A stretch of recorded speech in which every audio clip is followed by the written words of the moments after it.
At school, I was taught that Columbus was the first European to discover the New World, and now we believe that it was the Vikings in 1021 AD.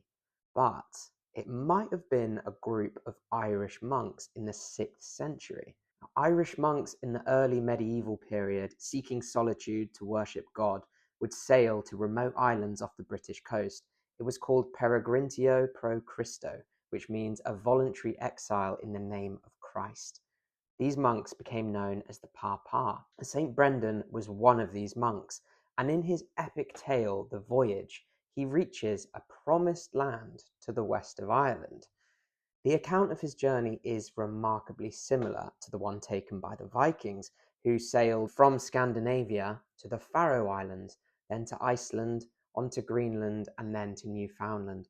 It's the most logical route to take when crossing the Atlantic in a small vessel. St. Brendan, with a handful of monks, set sail in search of new lands in a curragh, which is a timber and animal skin boat. They travelled from island to island before eventually reaching the Promised Land. He doesn't name these islands, but he does describe any distinguishable features. The first of these distinguishable islands he calls the Paradise of Birds. The Faroe Islands has a huge bird population. There are no natural predators, so they thrive here on the cliffs. So Paradise of Birds fits it perfectly. That's not the only piece of evidence we have. The Faroe Islands are 200 miles from mainland Britain. It was thought that the Vikings were the first humans to discover it. In 2021, sheep DNA was discovered in a lake which dated back to 500 AD. That's 350 years before the Vikings arrived. And there is, of course, no way that these sheep would have got here without human transportation. There are also Irish place names in the Faroes, which historians put down to the Vikings who had spent time in Ireland. But now it seems likely that these names were already in use by the time that the Vikings arrived. And on top of that, people from the Faroe Islands have a large percentage of Irish DNA. We know that Irish monks had reached Orkney and the Shetland Islands. Christian artifacts have been found here which predate the Viking arrival, as well as the presence of Irish place names. So it's likely that they went further to the Faroe Islands. The next island on St. Brendan's voyage he calls the Island of Smiths, a grim land where forges glow red and fiery rocks are hurled into the sea. Now, could this be Iceland? It's the next stop from the Faroe Islands, and it's the next island which Brendan describes. So what evidence do we have that the Irish monks made it this far north? Tressewell, an Irish monk and geographer, would interview the Papa, hoping to get a better understanding of the globe. And he writes, "I've been told by certain brothers that at midsummer the sun is never hidden by night. For several nights it barely touches the horizon. They said they sailed northwards, beyond the islands of the Britons, and found this to be true." The monk also tells of a great number of hot springs which emerged from the ground, providing baths at any time of the year.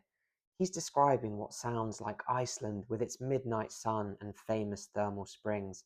And it's not the only text which tells us that the monks reached this far north. In the Viking saga, the Book of the Icelanders, written by a Norse Christian in the 11th century, the Norse settlers say they found Christian men whom they called the Papa, already living in Iceland. They had books, bells, and croziers. These men are said to have left because they didn't want to live amongst heathens.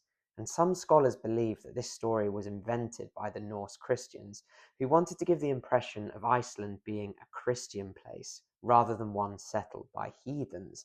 Or perhaps the Norse settlers killed the Papa and claimed later that they left of their own free will. Iceland also has some place names which hint at the Papa settlement, Papa's Island and Papa's Fjord. We haven't found anything archaeological to confirm that the Papa made it there, but you have to be very cynical to deny the evidence from both the Irish and the Norse texts. To the west of Iceland is Greenland, the next step on the journey to North America. Brendan and his monks sailed into waters so strange that none had seen the like before.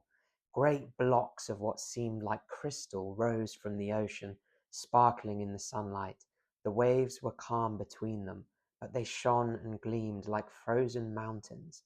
The monks dared not touch them, for they were slippery and sharp.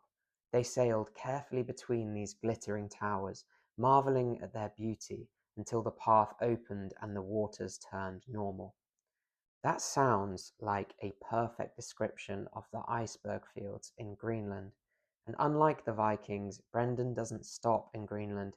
He carries on to what is described as the Promised Land. The land was broad and full of fair orchards, streams of water, and herbs flowering. For 40 days they journeyed across it and never reached the farthest end. Neither day nor night passed, for the land was filled with the light of Christ. The air was mild, the earth fruitful, and no dew or frost fell there. Could he be describing North America? There certainly isn't anywhere else near the iceberg fields which fit this description. Unlike Iceland, there aren't mentions of monks in North America in the Viking sagas, nor are there any early Irish place names. We're still looking for that smoking gun. The best evidence we have that the monks could have made it this far is an incredible reenactment done by Tim Severin, who built his own curragh in the traditional style, and he sailed it all the way from Ireland to Newfoundland, following the proposed route in the Voyage. It took him 13 months, sailing through rough seas and iceberg fields in a leather boat, but he proved that it was possible when many thought that it wasn't. Some historians believe that the Promised Land was a metaphor, a kind of spiritual paradise that can only be reached at the end of a difficult journey. Or perhaps St. Brendan's story needed a happy ending, and in actual fact, maybe he just spent months drifting round the iceberg fields of Greenland before returning home without ever reaching the Promised Land. For now, it remains a legend.